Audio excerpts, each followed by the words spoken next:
Hi, I'm Danny, and this is my Top 5 Wednesday. The subject for this Top 5 Wednesday is the first 5 couples who ever gave you butterflies, or 5 couples you really used to be into when you were younger. So for me, I kind of set some parameters for myself for this because when I was younger, I used to read whole series before I would move on to another book.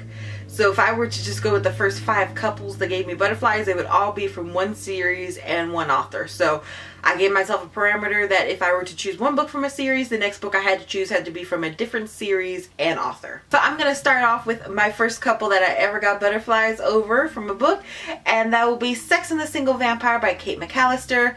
This was the book that got me into reading. I've said this quite a few times on my channel, so I'm not going to go over the story again. This is about a Christian and Allegra. So with this couple, the first time I read it, she frustrated the hell out of me. I could not figure out why she didn't just give in to her feelings. Of course, now that I've grown older, I do understand why, because more now why she was so hesitant to give in to her feelings, because she felt like in a way it was giving up her independence, and she had just gotten out of a very abusive marriage. So I definitely do understand that now. I somewhat understood it when I was younger, but I definitely understand it a whole lot more now. So, but this couple is the first couple that gave me butterflies, although I think they were more bats than butterflies, but they definitely gave me butterflies.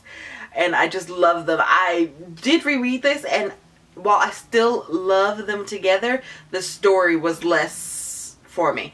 First time I read this, I think I gave it a 5-star rating. My reread of it this time, I read it multiple times when I was younger, and I always gave it a 5-star rating, but now that I've grown and read a whole lot more books, I gave it a 3-star this time. But yeah, I still really enjoy this couple. Christian was very understanding, and while he could be a tiny bit alpha male at some points, he was definitely willing to let her make her own decisions. Like when she made the decision that she could not be with him and she wanted to leave, he kind of sort of was trying to persuade her otherwise, and he did. And then later on in the book, a sort of similar thing happened again, but she just told him no, and so he was willing to let her go. He wasn't one of those men who just has to have what he wants, so he just keeps following her and going after her and after her until she finally caves and gives in. So he was definitely willing to respect her independence, even though he thought she was wrong. Next I have Bastian and Terry from Tall, Dark and Hungry by Lynsay Sands.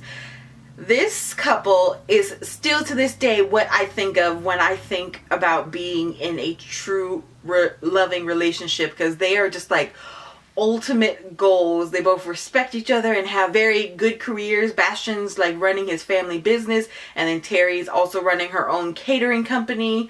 And I love them so much. They are still one of the couples I think of when I think of my ideal relationship. Next I have Dark Magic by Christine Feehan. This is about Savannah and Gregory, or Gregory depending on how you want to pronounce it.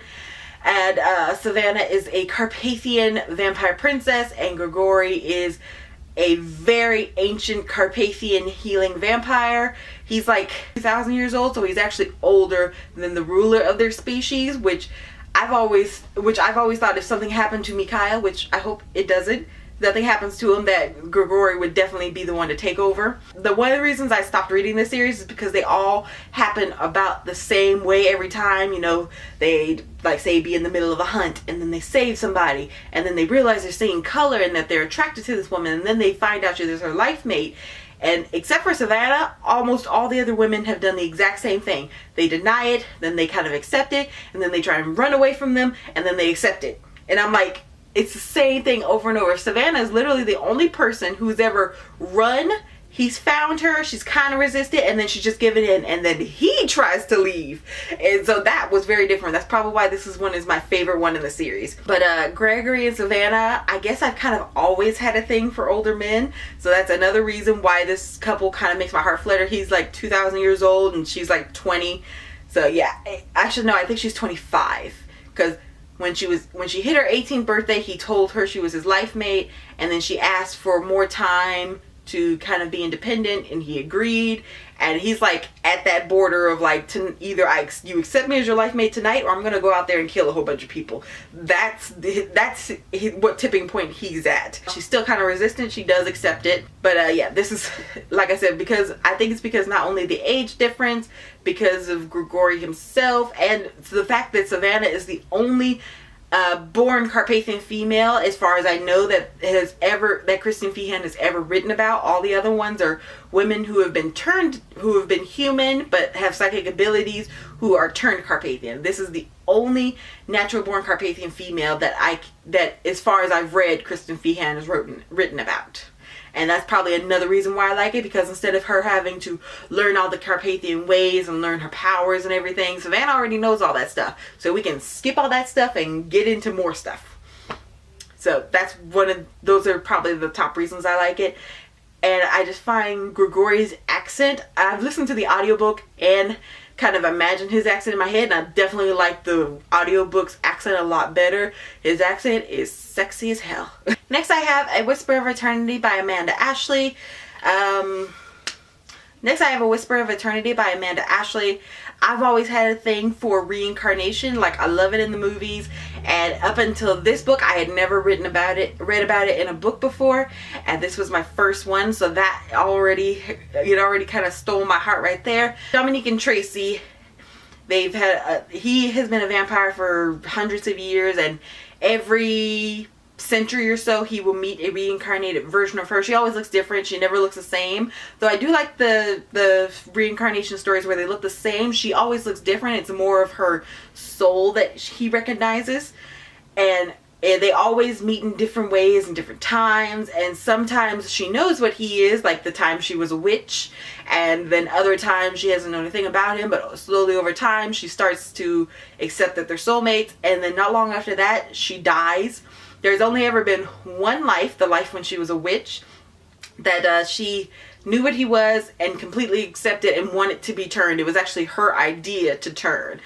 And unfortunately, she was burned at the stake the next morning after she told him that. So that was like the closest they'd been up until this life. So he's determined to turn her this time, and if he can't have her this time, then he's just gonna give up and try to avoid her altogether, because every time he loses her it's just heartbreaking. But this is a beautiful story. If you're looking for a good reincarnation story, especially about vampires, I definitely recommend this one. But yeah, these two still make my heart flutter, and this is one of the ones I'm most excited to reread. I actually read my old copy so much when I was young, it was just falling apart. And so I ended up just kind of getting rid of it and buying a brand new one, and I have not read this one yet. Next, I have A Hunger Like No Other by Kresley Cole. This one is also another one that I read so much when I was younger that it literally fell apart. I didn't crack the spine or anything, the pages just started falling out. I don't know if it was a glue problem or maybe I did crack the spine and I just didn't know it. But I actually have reread this one since I got it. I read it a few months ago. This is actually one of the books that made me decide that I wanted to reread all my old books to see which ones I'm still into and which ones I'm not. But this is Emmeline and Lucian? It's actually Lachlan. So this is about Emma and Lachlan. Emma is a half Valkyrie, half vampire, and Lachlan is the leader of the werewolf clan. And he's Scottish, she's American. You can imagine already the difficulties they'd have, not only being of 3 different species technically, and the issue, because his entire people hate vampires. They've always been at war with the vampires, and she's half vampire, half Valkyrie. They have no problem with the Valkyries, but she's half vampire, so his entire clan wants to kill her, and so they're not going to because they're afraid of him. But then one of his best friends since childhood, who has always been in love with him, finds her in his house, and they get into a fight, and it's awesome. It is awesome. But yeah, I really love this book. This couple still gives me butterflies to this day, because as I said, I read it a few months ago and I still got butterflies and I still loved it. And I think I gave it the same rating I gave it back when I first read it. I think I gave it a 4-star rating. I think. I'm not completely sure on that though. But that is my Top 5 Wednesday, and I will see you guys next time. Bye!